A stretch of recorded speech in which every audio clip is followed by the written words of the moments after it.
Imagine walking outside tomorrow morning and finding $100 bills hanging from every branch in your yard. At first, you'd feel rich. You'd fill your pockets. You'd call your friends and tell them to come look. But by the end of the week, something strange would happen. That money wouldn't feel like money anymore. It would feel like leaves. Here's the question nobody asks. If money grew on trees, would it actually make you wealthy, or would it destroy the very idea of wealth itself? Think about the first thing you'd actually do. Not the daydream version, the real version. You'd probably grab as much as you could carry. You'd stuff it into bags, into pillowcases, into the trunk of your car.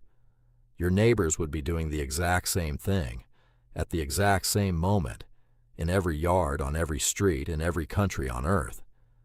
Within hours, news crews would show up. Within a day, governments would be holding emergency meetings. Within a week, the entire financial system that runs underneath your daily life, the one you never think about because it simply works, would be in free fall. That reaction alone tells you something important. Your first instinct wouldn't be curiosity, it would be urgency. Grab it before it's gone, before someone else gets there first, before the rules change. Which is strange, if you think about it, because if the trees keep producing money forever, there's no reason to rush. Nothing is actually running out. And yet the panic would still happen, because scarcity isn't just an economic fact.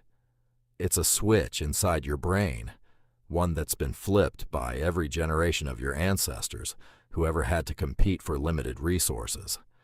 You'd be racing to hoard something that, by definition, could never run out. To understand why that race would ultimately mean nothing, you have to understand what money actually is, not what it buys, what it is. Money isn't food, it isn't shelter, it isn't warmth. On its own, a dollar bill is just cotton and ink, worth nothing to a hungry person stranded on an island. You can't eat it. You can't build with it. It has no nutritional value, no structural value, no biological value at all. And yet you've organized your entire life around getting more of it. Why? Because money only works because of one invisible rule everyone silently agrees to. Scarcity. Anthropologist David Graeber spent years studying the origins of money and debt across ancient civilizations, and his research pointed to something surprising. Money wasn't invented to replace barter, the way most people assume. That old story, the one about villagers trading chickens for shoes until someone clever invented coins, doesn't actually match the historical record. Graeber found that early economies ran on something closer to memory and trust. People kept mental ledgers. You owed your neighbor a favor. Your neighbor owed someone else a debt. Money emerged later, as a way to formalize and track those obligations at a scale where trust alone couldn't hold a society together. Value, in other words, was never really about the object in your hand. It was about the agreement behind it. A dollar means something because millions of strangers have agreed, without ever discussing it out loud, to treat a piece of paper as if it represents real effort, real time, real work. Now picture that agreement breaking. If every tree on the planet produced cash, the agreement collapses instantly. Nobody would need to earn it. Nobody would need to save it. Nobody would need to trust anyone else to get it. You could just walk outside and pick some. And the moment something requires no effort and no trust to obtain, it stops functioning as money at all. It becomes something else entirely. Litter, maybe, or mulch. Economist Milton Friedman spent much of his career studying exactly this kind of collapse, long before anyone was asking about magic trees. Friedman argued that inflation is, at its core, always and everywhere a monetary phenomenon, not a mystery, not bad luck. Simple math. Too much money chasing too few goods drives prices upward, every single time, in every economy that has ever existed. Think about it this way. If everyone on your street could pick $100 off a branch every single morning, Would a loaf of bread still cost $3 at the store down the road?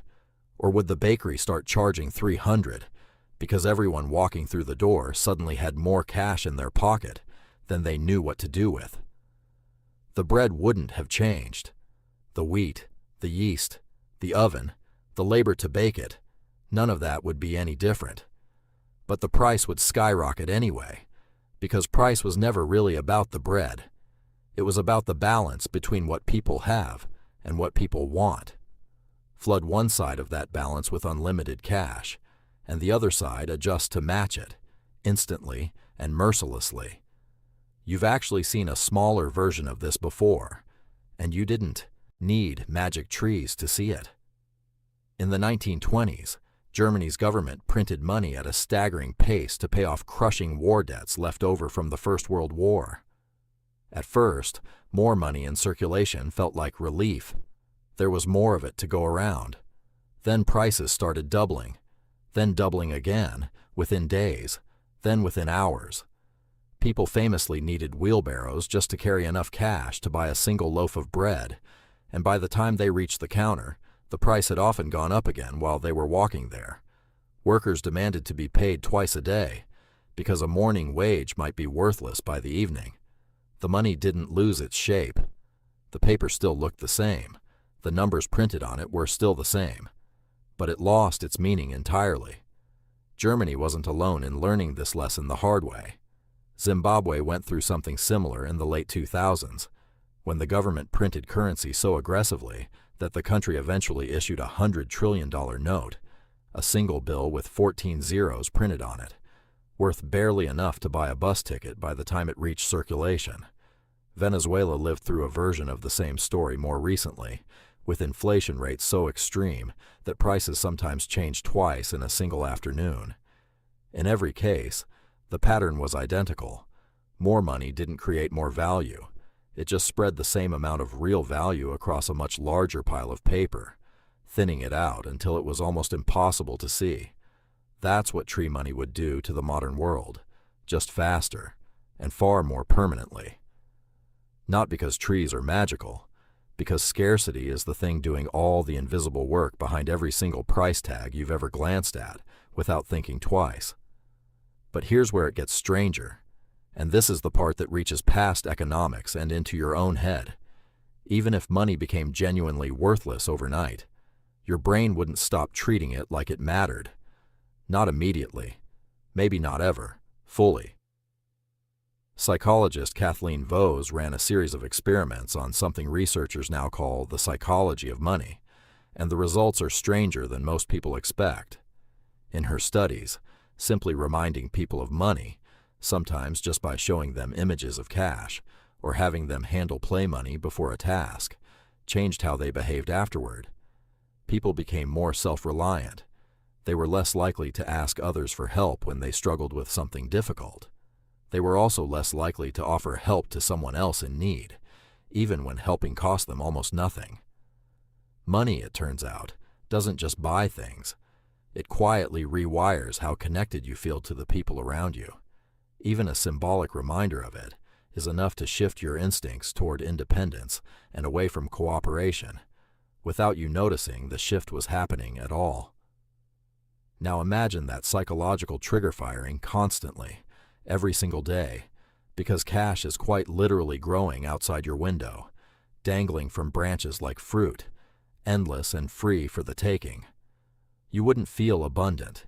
You'd feel numb, the same way a song you once loved becomes background noise after the 100th replay. Endless cash would eventually stop registering as reward at all. Your brain's dopamine system, the same one that makes finding a $20 bill on the sidewalk feel briefly thrilling, is built to respond to novelty and scarcity, not infinite supply. Neuroscientists have shown again and again that reward chemistry depends on contrast, on the gap between having less and suddenly getting more. Take away the gap entirely, and the reward disappears right along with it. $1,000 a day, forever, eventually feels like nothing at all, because your brain was never built to register unlimited anything as valuable. So the trees wouldn't make you rich. They'd make richness meaningless, permanently, for everyone, all at once. And this is where the whole idea lands somewhere you probably didn't expect when you first imagined those branches full of cash. The real value in your life was never actually the paper in your wallet. It was the effort behind it, the trust wrapped around it, and the scarcity holding the entire system together. The paycheck that means something because you worked long hours to earn it. The gift that means something because someone chose to give it to you when they didn't have to, when it cost them something real. The savings account that feels good to check not because the number is large, but because it represents restraint, patience, and choices you made instead of choices you avoided. Take away scarcity from any of that, and you don't arrive at paradise. You arrive at a world where nothing costs anything, and because of that, nothing means anything either. A world exactly as strange and hollow as one where trees grow money instead of fruit. Somewhere right now, you're chasing more of something. More money, more likes, more followers, more of whatever currency your particular corner of the world runs on. It feels like abundance is the goal, like more will finally be enough once you get there. But abundance was never really the goal, not for you, not for anyone. Meaning was always the actual goal, and meaning, strange as it sounds, has always depended on limits, not on their absence. Consider how quickly you stop noticing things that never change. The house you live in, once new and exciting, eventually just becomes the place you live. The job that once felt like a dream becomes routine. Psychologists call this hedonic adaptation, the tendency for any fixed condition, no matter how good, to fade into the background of your attention over time.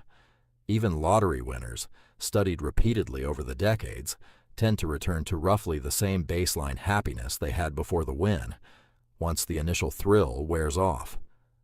Constant abundance doesn't sustain joy. It erases the contrast that joy depends on. That's the real trap hidden inside the fantasy of money on trees. It isn't a story about having too much. It's a story about losing the one thing that made having anything feel like something in the first place. The limit was never the obstacle standing between you and a better life. The limit was the reason a better life was possible to feel at all. So imagine walking outside tomorrow morning and finding $100 bills hanging from every branch in your yard. You wouldn't feel rich for long. You'd finally understand what wealth was made of all along.